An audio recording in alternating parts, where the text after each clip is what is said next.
What's up, everybody? I'm Zach Witovich, and today on The Building Code, it finally happened. I am so excited. Today, we have Jon Walker, Chief Technology Officer at Buildertrend, co-hosting The Building Code. Jon, how are you? I'm great, Zach. Thanks for having me. This is a bucket list item for me to host the Building Code here, and there's a reason Tom Brady never stepped off the field. I think Charlie made a mistake.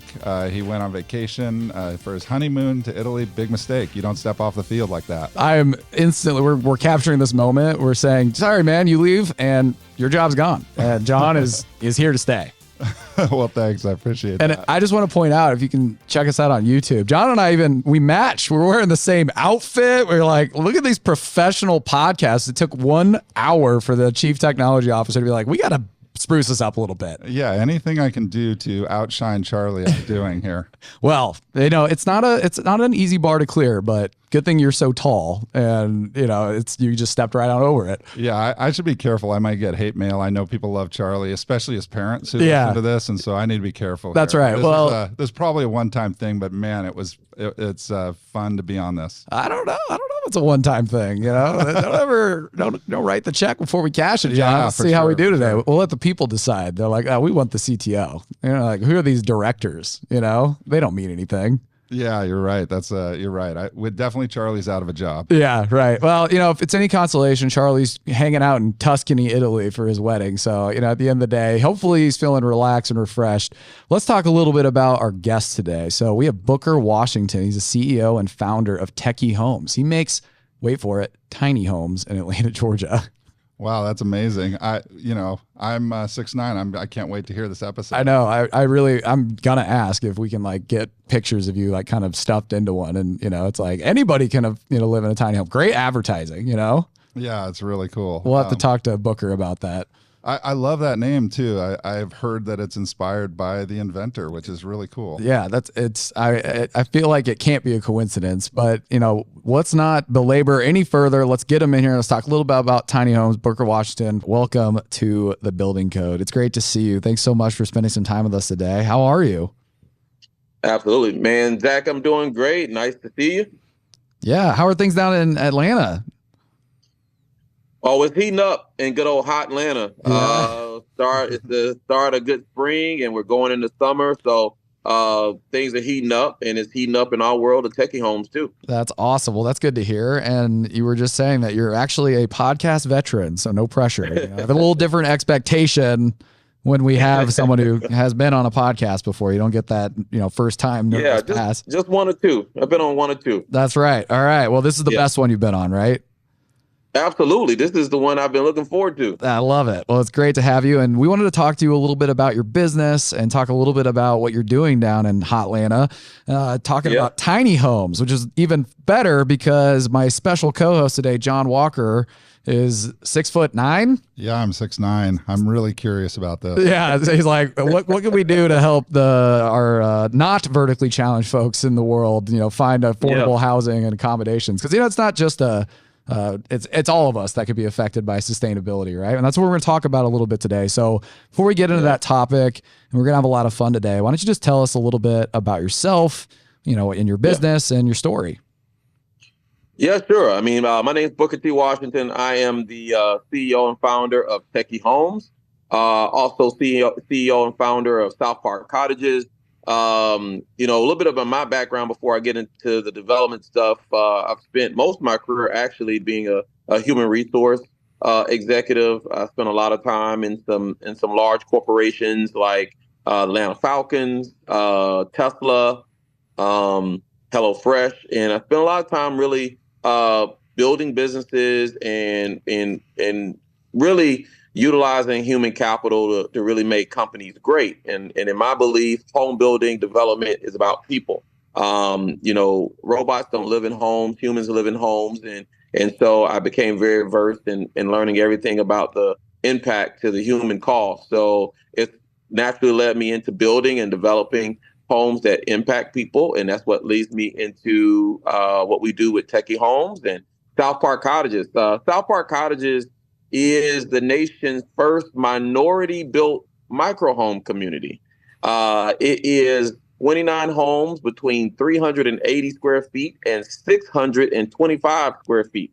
It's a very unique, special community. People like to call them tiny homes, but it is immersed in an urban environment, built much like a subdivision with amenities and walking paths and a lot of sustainable initiatives. And I know we'll talk a little bit more about that. But for me, I wanted to build a community where I grew up in. I grew up in and around College Park, Georgia, which is in the south side of Atlanta. I'm an Atlanta native. And as a child and as an adult, I've always thought about making the biggest impact, and no better impact than providing home ownership to deserving people of incomes lower than the average person that's buying homes today. Because the average home in Atlanta is about $450,000. Wow. Yeah, the Atlanta market is just exploding, and that usually comes with inflation of housing costs happening across Atlanta. Jon is from California, so he knows a lot about the housing market going a little higher than I'd like to see. Yeah, it's interesting out there. Definitely, you have this situation where land is way more than the cost of any construction of a house, and so tiny homes. And I actually hadn't heard the term micro homes. Me neither. Kind of interesting. So, but I'm really interested. It's a big thing out there. Yeah. You know, really interesting. When we have guests on the podcast, a lot of times their background is in construction, or like yourself, they weren't in construction and then find themselves in construction. So that's a really curious kind of position. You were working at some, very large, even Fortune 100 companies as well. Correct. From HR. What brought you, you obviously get a mission is important. Do you have a construction background at all? Is your family in the trades or anything, or is it just like you just wanted to do something with your hands and get out of the cubicle? Yeah, no, I just really wanted to impact people. And I thought by, looking at some of the leaders that I worked around, because I did work very closely to the CEOs of these organizations, I realized, good or bad or indifferent on your opinions of these people, dreams require a lot of work, and they require some hands-on ability. And any major leader of a corporation now would tell you they were down in the muck. They were up late on the computer. They were in the basement. They were in the garage. Jeff Bezos in the garage. Elon in the basement working on codes, and Mark Zuckerberg. So anybody that's built anything major has always said I had to start by putting my hands on it first, and then making that dream get realized. And so that's what brought me into construction and impact, and seeing so many people falling out of home ownership and so many people looking for affordable homes, being in human resources just drove me to the cause. And I just always envisioned something like that as a child. So I just went to work and put my hands on it. But, South Park is special because we actually crowdfunded that development. We didn't use a bank. We took to social media and asked the community to help us build the community, and we crowdsourced enough funds to be able to build a multi-million-dollar micro home community, believe it or not. So, we really wanted to prove a point about how innovation can really come to bear if you really want to foster it. What an incredible story. First off, I love the connection to where you're from. I think that's really powerful. And it comes to the way that people live their lives and wanting to have a legacy and impact. Can you educate Jon and us on what a micro home is? I've never heard that either. Yeah. So look, enthusiasts of tiny homes would be insulted if you didn't define it correctly. So a tiny home is really something that is 300 square feet and less. Okay. So fanatics of tiny homes would say anything over 300 square feet isn't tiny. But a micro home is something under 1,000 square feet, in and around 400 square feet, which is more defined as a cottage. So that's the reason our communities are called cottages, South Park cottages, is because typically something between 400 and 600 square feet is defined as a micro home or cottage. So that's how we have micro homes. So would I be a better candidate for a micro home or a tiny home? You at 6'9", you would definitely be a candidate for a micro home with 20-foot ceilings, which we have in some of our floor Oh, wow, that's models. really cool. 20-foot ceilings. I love that. I feel like we got to get John down to Atlanta and get him in one of these actual 300 square foot tiny homes. John, it would change your life. I promise you, man. It would definitely change your life. I would love to do that. I'd love to come and see them. I'm going to crowdsource this and make make it happen. You know, it would just be fantastic. We'll talk to our CEO. We'll pull some strings. We'll make this on the budget. This is the most budget the building code's ever going to get by having John in here. We got to take advantage of it. Okay. Now that's, I also love that you went with the cottages. I guess the South Park micro homes didn't maybe it sounded a little like futuristic almost. Like it makes me think of like, so I love the brand choice. That's amazing. What are the crowdsourcing is so interesting. How did you go about getting people invested in, developing that area in South Atlanta? Yeah, no, actually it's probably a more historic part of it as well as building the homes. I mean, we just looked at where we are.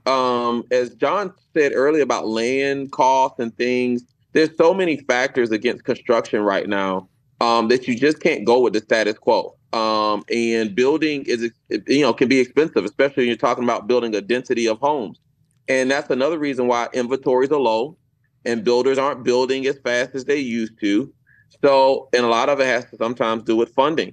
So the government allowed for crowdfunding a few years ago when they passed some laws to allow you to raise up to $5 million as a regular person under some general rules from friends, family, and people that you connect with. So we just started out to social media, one person at a time, talking about what if we all got together and built this really cool community with solar panels and absorbent pathway retention ponds and walking paths and vegetable gardens and fruit gardens.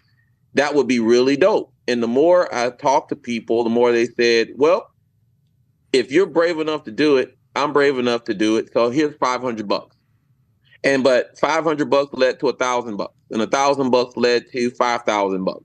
And before you knew it, we raised $2 million. Was it an investment model or was it just a charitable model? I know there's actually platforms for real estate crowdfunding, and I was wondering if you used any of those. No, actually, because I was novice to it all, we didn't even use a platform. We just used plain on Instagram and Zoom. No different than what we're on right now. And it spread like wildfire, man. You won't believe once you start sharing to a group of people or a village how things can just spread, right? Much like the popularity of this podcast. It just spreads the more you talk about it. And it was an investment model. We gave those, everyday people a chance to make 10 or 12% on their money, which is better than anything you're going to get on average out there anyway. And they were part of something really cool in building homes for people in home ownership. That's so inspiring. Yeah, I'm like buzzing over here. I've never heard anything like this. It's incredible. I'm curious, how many people live in the community now? 29. We have 29 homes there. We have 85% of it is owner occupants. And so we have some part-timers and secondary home people, bi-coastal people from California to Atlanta. But the average home cost of these homes are $200,000 to $215,000. A 30-year mortgage on that, even at today's rates, are like $1,600 for a mortgage. And you compare that to average rent in a major metropolitan area, a decent apartment, 1-2 bedroom, you're paying well over $2,200. I don't know what it is in California, but I know in Atlanta it's well over $2,200 for a 1-bedroom, 2-bedroom apartment. And if you're in that stage of life, and you're living already in a small space, the average apartment size around the United States of America is 712 square feet. People are already living in micro homes. They just don't define it as that. They call it an apartment. And so building it construction wise and giving them the benefit of saving while owning and gaining equity and gaining wealth and gaining choice in their life is what the purpose of building those homes were. And I think people, when they hear things like micro homes or tiny homes, they assume they're not actually built on foundations. Are these established structures, or are they actually mobile homes by definition? No, these are foundation homes mortgaged by all kinds of mortgages, FHA, US, DA, VA, conventional. These are no regular different than any standard home you'll purchase. They're just smaller. And their foundation and they're nestled in a subdivision makeup around all kinds of cool things like vegetable gardens and fruit plants and solar amenity lights and parking lot lights. And it's just a really cool thing to be able to do. And we did that on 2.3 acres. Wow. What? That is unbelievable. You're going to change the America, my friend. That is like, how do we get this into? Sign me up. Yeah. Like, I want to invest. Yeah. There you go. You got a fish on the line here. You got to close it. Let's go, John. Let's do it.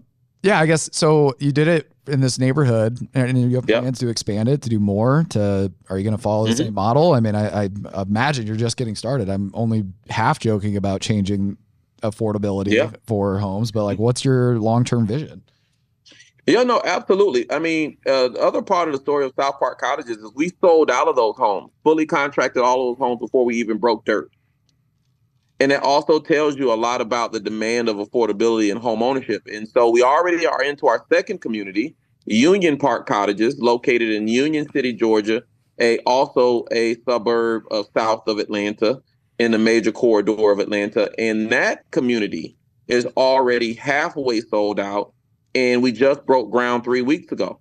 And that's going to be the first ever mixed use micro home community in the United States, as it's going to be 26 homes with a coffee shop and bakery. Wow, that's so cool.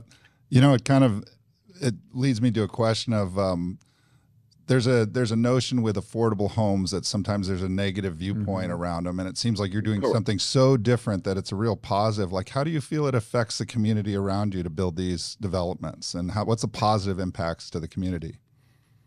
Well, first and foremost, people feel excited about being involved in the process. Sometimes development and construction, people feel is behind curtains or closed doors because it involves big banks and people in the ivory tower making these communities. But we sit and have so many residential conversations and meetings with people talking about what they want. And that's how we came up with the bakery. Because we defined, what would you like to see? Well, we want to see a cool community that also allows the community to enjoy it as well.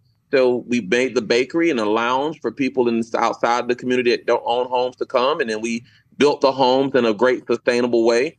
And people want longevity in their community. They don't want transient, behavior. So if you build a really quality product and you build things that allow people loyalty in the community, it impacts everything: tax revenue, municipal connection, voting, change, seeing real things done. And so it's been such a positive thing. And if we can put cool smart home technology and innovative solutions into those homes, even the better. And that's why I think we've had so much excitement starting out here. Have you built relationships with the municipalities around this too? I mean, I got to imagine this is solving a major issue in a lot of ways, even just from their tax base, people moving to Atlanta. I mean, just safety. Like, what's that dynamic like with the city? Oh, man, it's been phenomenal. I mean, they call me. Imagine being a contractor or a developer and the city call you and reach out to you, asking for solutions and asking for you to sit at round tables and asking. Because, look, I tell people as a disclaimer when I start discussions, I might sound very different than your normal developer. And so, hold your ears if you're sensitive. But I believe in pure engagement in order to make developments happen. You can make money as a developer as well as make impact. You don't have to choose one or the other.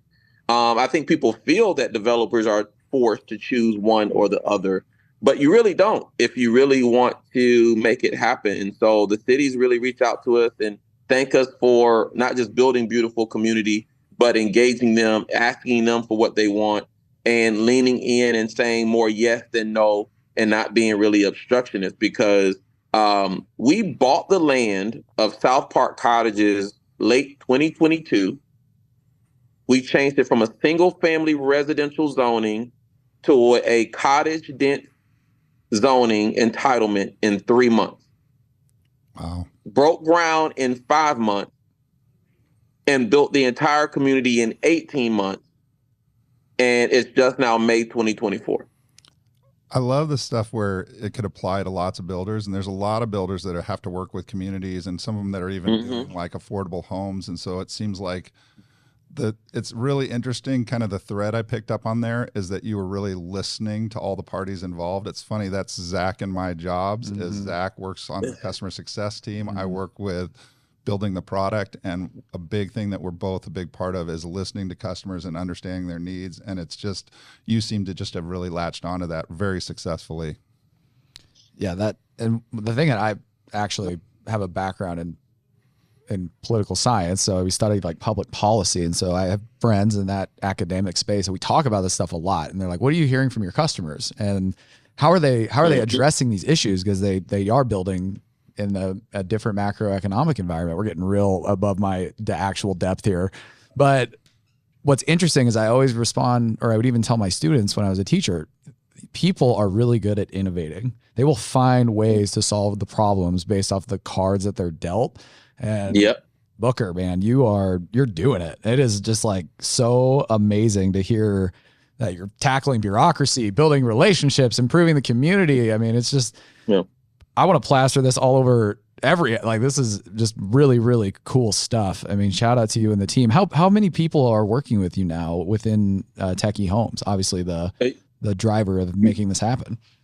Yeah, I mean, I started as an army of one, of course, when I leapt off the bridge for South Park Cottages, but we built a solid team of 5 core individuals. We utilize a lot of relationships with our construction management partners and subcontractors to build out the communities. And look, we are more than a fan of Buildertrend. We have utilized it in what we do. It's made us a lot better. It has shown us that we can connect the innovations of how we build our certain set of homes and combine that to regular general construction practices and everything that we need. And so, we brought on our project manager, we brought in Buildertrend, we built out our systems, and that's why we've been able to move more efficiently, because you can move efficiently in processes for development if you have your act together. And the Buildertrend helps us put everything in flow. It keeps a lot of more people in communication together at one time, because you have so many different variations of conversations that happen in a day that sometimes a central repository of those things is the best tool. And that's what innovation is. It's like evolution in some degree, like humans, right? No matter what constraints we get, COVID, stay in place for a year or 2 years, and everything that goes, humans will still evolve. Construction will inevitably evolve. This is one new version of it, because our goal is to introduce micro homes as a mainstream option for below $250,000 eligible buyers in a marketplace of major metropolitan areas that no longer build that product. I mean, go look at any city, Miami, Charlotte, LA, Atlanta, Houston, Dallas, and look at the inner cities of those markets. It's either apartments or $500,000 or more condos, and that's the only options you get dealt. And we're trying to change these infill lots that people have forgotten about and abandoned, and change them to real dense community, because people still want community. Believe it or not, people still want to sit on a porch, talk to their neighbor, drink some lemonade, talk about the day, talk about politics, talk about their community. People still want connection, irregardless of how much attached boxes we build in the air. I mean, you mentioned technology with Buildertrend, and you're a very thoughtful guy, I can tell. And so you chose the name Techie Homes, and so I'm really curious. And you also even mentioned some of your models were tech leaders like Elon Musk. I'm really curious, like I'm sure that was intentional. What were you trying to communicate, and to who with the name? So if you think about technology as a whole, all technology is activated by a human. AI is a learning platform from human interactions, Google searches, things we do. Every piece of technology we have has to be activated by a human. Humans live in homes. Home experiences can be channeled by the use of technology. Let me give you some points. So a lot of our homes, we use smart refrigerators. People travel a lot now. People work 2 or 3 jobs. People have side jobs. So A smart refrigerator with cameras inside that tell you when your inventory levels are low, or if you're on a plane and your cousin is coming to visit and you forgot and you want to do an Instacart order and replenish your refrigerator and you want to do all of that hands free. You can do that by just logging in, looking at the camera in your refrigerator, ordering Instacart, having it delivered to your home. Your cousin gets there, and guess what? The home experience is great because you have technology in the home that benefits you. We have surround sound, speakers and Alexa apps and things that allow people to order from Amazon without touching their tablet. We have USB and USB outlets instead of standard, electrical outlets, so you can get rid of that big brick that you always hate to lose when it comes to your charging devices. Because let's face it, we're charging everything now. Your headphones, your remotes, your everything gets a USB charge. So why not build a home for people out front with the influences and things that they're going to need anyway? Because humans will always want comfort and efficiency, and we should build homes that don't add that as an extra cost, that we included in there. And that's where we got Techie Homes from. I love it. This is why when we talk about the future and people get kind of afraid of AI and technology, and it's like, how do you embrace it to bring you a life of convenience while still having those connections that ultimately will always be innate to human nature? And you're like marrying those two things perfectly.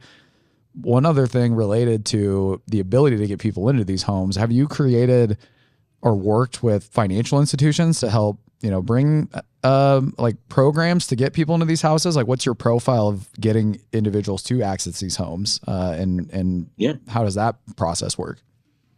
I mean, the other cool part about building micro homes is we understand in the marketplace that we get a lot of savings as a developer that I can pass forward.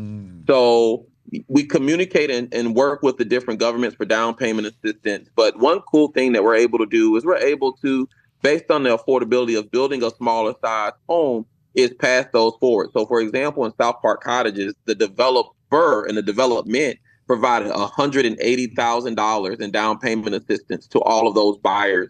So again, just in pure cost of construction, right? Another reason we built micro homes are not just because we're fans of small homes, is because economically it makes sense for the builder. And for the builder, we're able to save money against market prices in order to impact accessibility.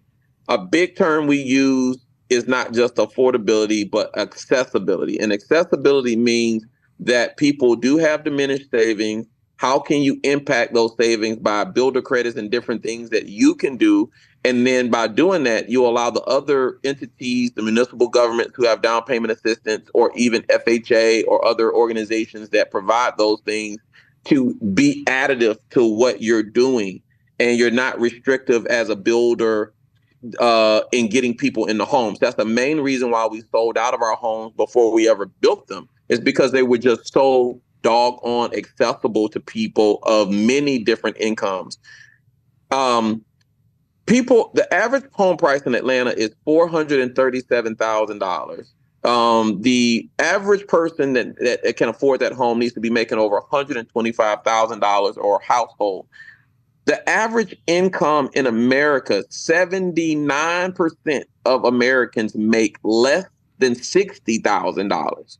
So why would it make sense to continue to build home product for 20% of America that can't afford the homes, where 79% of people can afford the type of home products that we build, and it allows them that chance to get into the home ownership cycle? Now, again, people's families grow and you can't always be in a micro home, but when you do grow, your income grows with you. And that's a good part of social impact that we want to have as well. Well, so much of the ability to get into the housing market creates those equity gains that then let you move on up. It's upward mobility. It's a ticket to the middle class to have property. It's all interconnected into really developing well-functioning communities, to your original point. Booker, I think we could go another hour talking about this thing. John, do you have any last minute questions that you feel like you got to get out of Booker before we wrap up? It's so inspiring. I would just love to know, how can listeners support your mission and get involved in advocating for more affordable housing? Look, Zach John first, if you need anything added to the budget to get you down to Atlanta, just let me know. We'll send the jet, whatever we got to do. I'm in. I'm in. Say no more.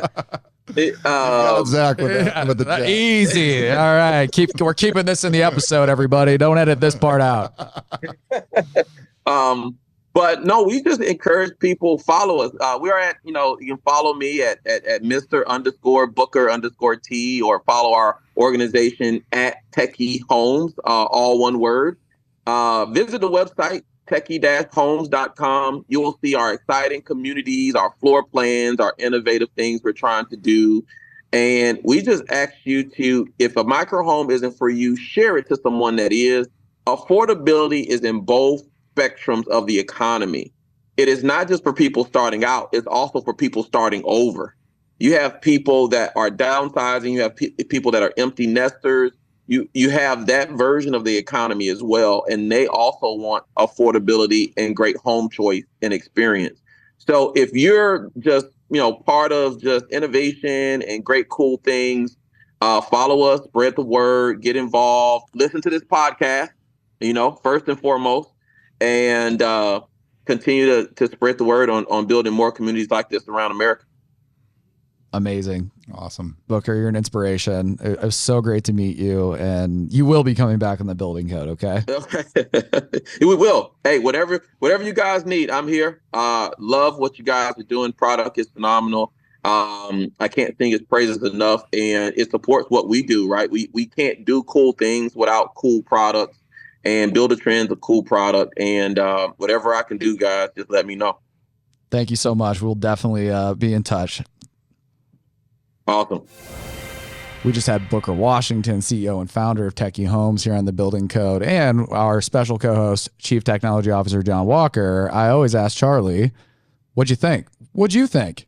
Oh, gosh, that was maybe the most inspired I've been in a long time. Wow. Just what a mission. What a co-host episof that you get. You draw it out of the hat. We're talking about, we covered everything. Land costs, we covered affordability, technology, everything. I love that there was a lot of lessons. He builds tiny homes and micro homes, which we learned about. Yeah. And I love that there were lessons that any builder could listen to and get something from.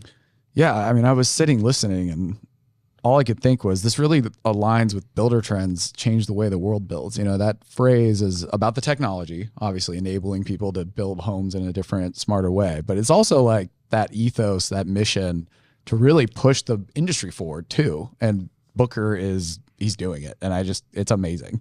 Yeah, it really was a total twist on how people typically view affordable homes. And, he's trying to provide them even a technology forward experience. Yeah. It's just unbelievable. Yeah.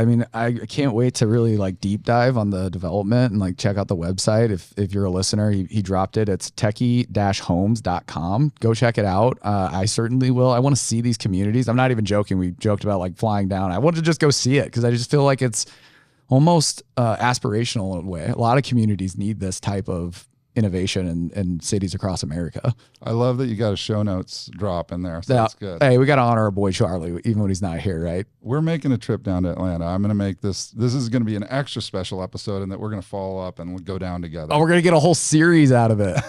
Oh my gosh. And somehow Charlie will get to go, and I'll be stuck back here in the greatest twist of irony.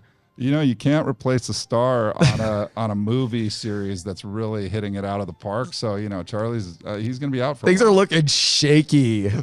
What an amazing episode. Booker, thank you so much for joining us. I would love to have you back on the Building Code. We'll make sure we'll be reaching out. John, any closing thoughts as your first time and not the last time co-host of the Building Code? I do feel fortunate. That was amazing. It's so great to hear from our customers, and wow, that was an inspirational message. Well, let's wrap it up for today. Thank you so much to our listeners. Don't forget to review, subscribe. We can bring great content like this. Check out John and all his height and glory on YouTube. And me, I matter too. And we will see you next time on the Building Code. Thank you so much. Thanks for watching the video. Remember to subscribe to our YouTube channel for exclusive content brought to you by Buildertrend.